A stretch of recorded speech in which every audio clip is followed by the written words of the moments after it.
Hello बच्चों, कैसे हैं आप? आशा करती हूँ आप सभी बहुत अच्छे होंगे। तो बच्चों, आज आपकी हिंदी की क्लास 6 का चैप्टर नंबर 19 शुरू करते हैं। आपके चैप्टर का नाम है बच्चों नेताजी सुभाष चंद्र बोस। हमारे जो नेताजी थे, ठीक है, भारत आज़ाद कराने में बहुत सारे महान ऐसे व्यक्ति रहे हैं जिनके नाम हमें बहुत फिंगर पे याद है, ठीक है। तो उनमें से एक है महान नेताजी सुभाष चंद्र बोस। चलिए इनके बारे में पढ़ते हैं। जो हमारा पाठ है इन्हीं को लेकर है। भारत को आज़ादी दिलाने में जिन महापुरुषों का योगदान रहा है उनमें से सुभाष चंद्र बोस का नाम भी स्वर्ण अक्षरों में अंकित है, यानी स्वर्ण अक्षरों में सोने के अक्षरों में लिखा जाता है, ऐसा कह सकते हैं। तुम मुझे खून दो, मैं तुम्हें आज़ादी दूंगा, ये उनका क्या था, नारा था, ठीक है। नारा लगाने वाले सुभाष चंद्र बोस के राष्ट्र प्रेम, आज़ादी की तड़प, सच्ची लगन और करने या मरने की निष्ठा को देखकर उस समय केवल भारतीय ही नहीं बल्कि विदेशी भी उनके कायल थे। इनकी नेतृत्व क्षमता तथा लोकप्रियता को देखते हुए इन्हें नेताजी कहकर सम्मानित किया जाता था। इन्हें सब लोग नेताजी कहकर सम्मानित करते थे क्योंकि इन्होंने हमारे देश के लिए जो अपना बलिदान दिया है वो हर किसी के अंदर ऐसा जज्बा नहीं था। चलिए शुरू करते हैं। भारतीय स्वतंत्रता संग्राम के इतिहास में जिन महान देशभक्तों एवं क्रांतिकारियों ने महत्वपूर्ण योगदान दिया है उनमें से श्री सुभाष चंद्र बोस अग्रणीय हैं। भारत की आज़ादी दो प्रमुख मोर्चों पर लड़ी गई, एक शांति और अहिंसा वाला मोर्चा, एक तो शांति के साथ कि हाँ भाई हो सकता है शांति से ही आज़ादी मिल जाए, और दूसरा उग्र और क्रांतिकारी। जो उग्र और क्रांतिकारी था उनमें सुभाष चंद्र बोस भी थे। पहला मोर्चा गांधी जी को थामे हुए था, यानी पहला जो शांति को लेके था मोर्चा वो हम सब जानते हैं कि महात्मा गांधी को लेके था, और दूसरे मोर्चे का नेतृत्व सुभाष चंद्र बोस ने संभाला हुआ था। दूसरा जो मोर्चा निकाला था वो था सुभाष चंद्र बोस ने। गांधी जी आदर्शवादी थे तो सुभाष बाबू यथार्थवादी थे और उन्होंने अंग्रेजों के विपक्षियों से मिलकर उनके सैनिक सहायता ली तथा विदेशों में स्थित भारतीय सेनाओं को संगठित कर दिखाया। उन्होंने इस पवित्र कार्य के लिए अपना जीवन तक होम कर दिया। भारतीयों की इस बढ़ते हुए विद्रोह को देखकर अंग्रेजों को भारत को आज़ादी देने पर विवश होना पड़ा। यानी जब इतना ज़्यादा उन्होंने देखा कि कितना ये आग्रह कर रहे हैं, कितना ये लड़ाई कर रहे हैं, लड़ रहे हैं, इतना जुनून है इनमें, तो उन्होंने विवश होकर क्या करा कि आज़ादी देने का निर्णय ले लिया कि आज़ादी देनी पड़ेगी। आज देश के बच्चे बच्चे की जुबान पर नेताजी सुभाष चंद्र बोस का नाम है। देशवासियों के मन में जितनी श्रद्धा सुभाष चंद्र बाबू के प्रति है उतनी शायद ही किसी अन्य के प्रति हो सकती है। कहावत है सपूत के पांव पालने में ही पहचाने जाते हैं। यह बात सुभाष बाबू पर ठीक उतरती है। उनका जन्म कटक के राय बहादुर जानकीनाथ बोस के घर 23 जनवरी 1897 ईस्वी को हुआ था। उनकी माता प्रभावती देवी धार्मिक विचारों की महिला थी। सुभाष तथा उनके 8 भाइयों और 6 बहनों पर माता का गहरा प्रभाव पड़ा। सुभाष बाबू की प्रारंभिक शिक्षा एक पोस्टेड स्कूल में हुई। उन्होंने 10वीं कक्षा की परीक्षा यूनिवर्सिटी में द्वितीय श्रेणी में रहकर उत्तीर्ण की थी। किशोर सुभाष के मन पर स्वामी विवेकानंद के विचारों की छाप पड़ गई, इसलिए वह 16 वर्ष की छोटी उम्र में ही चुपचाप घर छोड़कर सन्यासी बनकर सत्य के मार्ग की खोज में निकल पड़े। वह कई महात्माओं से मिले पर उनसे कोई भी मार्ग न मिला। उन्हें महसूस हुआ कि सच्चे महात्मा का ऋषि बहुत विरले हैं। यह घर में लौट आए और फिर पढ़ाई में जुट गए। वह घर आ गई फिर पढ़ाई में जुट गई।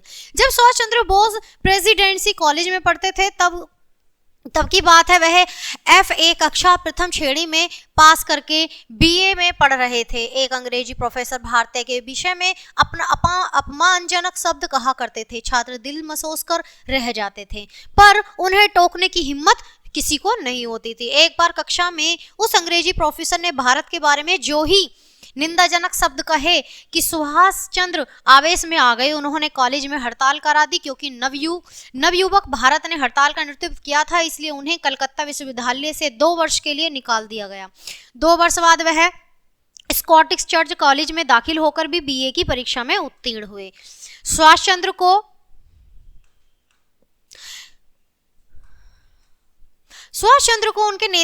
उनके पिताजी ने ICS की परीक्षा देने के लिए विलायत भेजा, यानी विदेश भेजा, ठीक है। उसे उन्होंने 8 मास के थोड़े समय में ही सम्मान के साथ पास कर लिया। इसी बीच उन्होंने कैम्ब्रिज विश्वविद्यालय से दर्शन शास्त्र की उपाधि भी पा ली। उसके बाद वह स्वदेश लौटे। ICS पास करते ही उन्हें उच्च पद पर सरकारी नौकरी मिली थी, पर उन्होंने विदेशी सरकार की नौकरी को लात मार दी और अपने लिए देश सेवा का काम चुना। यह उन दिनों की बात है जब महात्मा गांधी देश में असहयोग आंदोलन चला रहे थे। बंगाल में उस आंदोलन का नेतृत्व देश बंधु चित्तरंजन दास कर रहे थे। सुभाष चंद्र उनके स्वराज्य दल में शामिल होकर आंदोलन कार्य में जुट गए। 25 दिसंबर 1921 प्रिंस ऑफ वेल्स की भारत आना था। उनका देश भर में बॉयकॉट किया गया। बंगाल में सुभाष चंद्र के नेतृत्व में हड़ताल की गई, जिसमें वह पहली बार गिरफ्तार होकर 8 मास तक जेल में रहे। सन 1923 में कांग्रेस ने कलकत्ता कॉरपोरेशन का चुनाव लड़ा। उसमें देशबंधु मेयर चुने गए और सुभाष चंद्र बाबू एग्जीक्यूटिव अफसर बने। इनके कार्यकाल में कॉरपोरेशन ने बहुमुखी प्रगति की, कांग्रेस की लोकप्रियता बढ़ी, लोग स्वदेशी शासन के सपने देखने लगे। अंग्रेज सरकार सुभाष चंद्र बोस की लोकप्रियता सहन न कर सकी। सन 1924 में अंग्रेज सरकार ने ऑर्डिनेंस बिल पास किया, जिसके अंतर्गत वह किसी को भी बिना वारंट गिरफ्तार कर सकती थी। कई नेता पकड़े गए। सुभाष चंद्र को 6 मास तक अलीपुर जिले में, फिर बहरमपुर तथा मंडले जेल में रखा गया। वहां सुभाष चंद्र बाबू का स्वास्थ्य गिर गया। देशवासियों ने उनकी रिहाई की प्रबल मांग की। विवश होकर सरकार को उन्हें छोड़ना पड़ा। इसी बीच सुभाष चंद्र बोस महात्मा गांधी से मिले। गांधी जी उनसे बड़े प्रभावित हुए। 26 जनवरी 1930 को सुभाष चंद्र बोस के नेतृत्व में कलकत्ता में जुलूस निकाला। सरकार ने उस पर प्रतिबंध लगा रखा था। सुभाष बाबू गिरफ्तार किए गए और उन्हें 9 मास की जेल हुई। यह घटना सन 1931 को घटी। सुभाष बाबू पुनः घायल हुए और उन्हें जेल भेजा गया। गांधी इरविन समझौते के अंतर्गत सुभाष बाबू रिहा हुए, पर गोलमेज कॉन्फ्रेंस में गांधी जी असफल होकर लौटे। सुभाष बाबू को निमंत्रण मिला, वहां उसकी गांधी जी से नहीं पटी। फलत उन्होंने बंगाल प्रांतीय कांग्रेस कमेटी के प्रधान पद तथा मेयर पद से भी त्यागपत्र दे दिया था। मुंबई से लौटते हुए उन्हें गिरफ्तार कर लिया गया। जेल में भी वे अस्वस्थ हो गई। अंग्रेज सरकार ने सुभाष बाबू को चिकित्सा कराने भेजा, वियना भेजा। वहां वे सन 1930 ईस्वी तक रहे। भारत लौटकर सन 1938 ईस्वी से लेकर 39 ईस्वी में वे कांग्रेस के सभापति निर्वाचित हुए, पर गांधी जी से मतभेद होने के कारण उन्होंने त्यागपत्र दे दिया। तत्पश्चात उन्होंने फॉरवर्ड ब्लॉक की स्थापना भी की।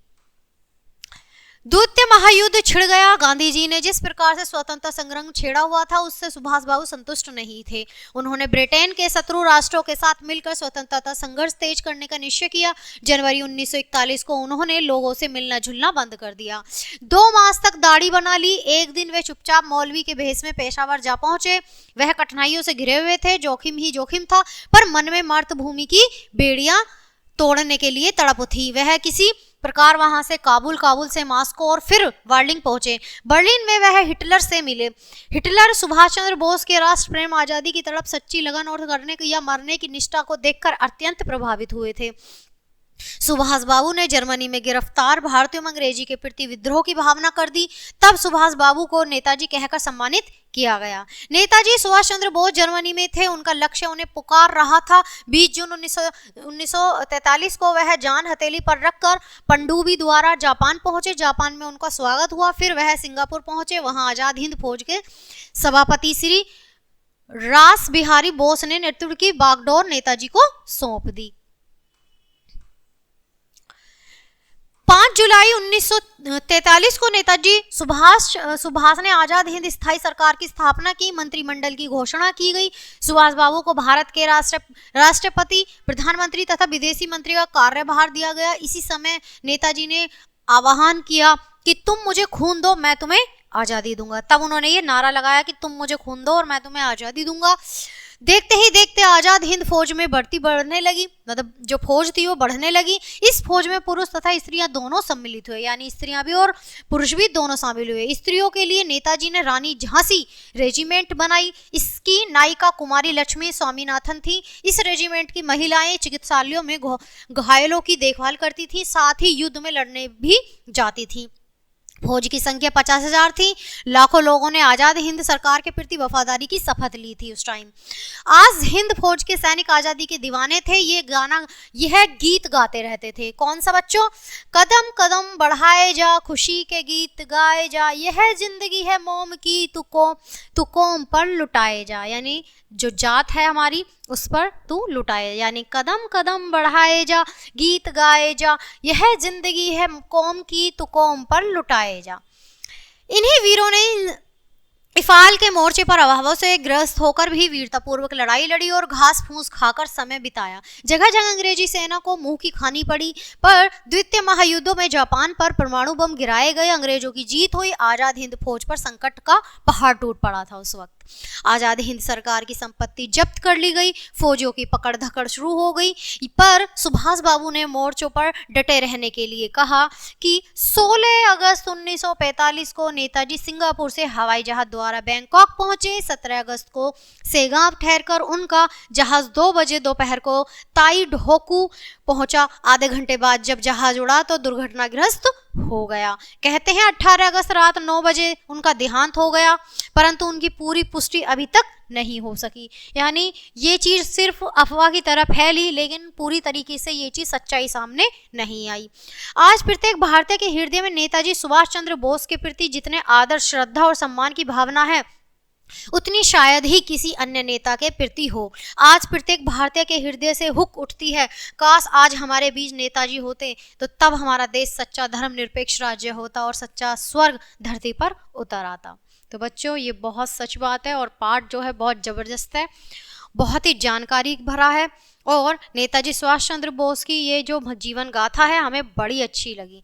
मैं आशा करती हूँ पाठ आपको बहुत दिलचस्प लगा होगा। तो मिलते हैं आपसे ऐसे ही किसी पाठ में, तब तक के लिए बाय। Thanks for watching.